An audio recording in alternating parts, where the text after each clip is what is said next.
hear me now?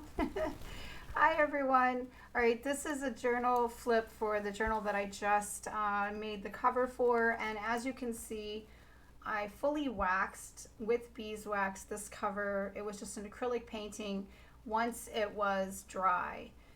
So I let it dry, I waxed it, and then I burnished the wax, which is why it's so nice and shiny. Okay, so this little journal is going to go up for sale today in my Etsy shop, and I will throw in a couple of hand designed and cut stencils from my collection of stencil designs that I've created over the years. I can't say which ones. I'm going to cut them in a few minutes, but they'll fit in the package.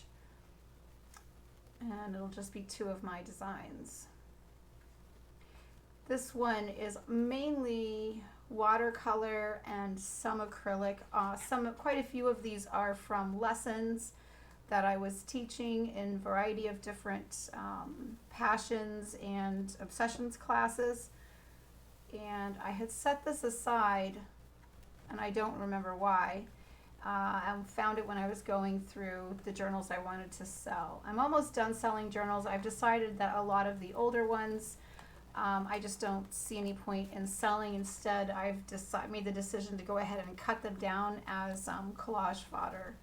And I think I'm probably going to sell envelopes filled with collage fodder. So if you're interested in that type of thing, or if that's something that you might want to purchase from me, let me know in the comments below, and I'll know to add that to my more recent to-do list. All right, I hope you enjoyed this little journal flip. This little journal is called The Seeds of Life.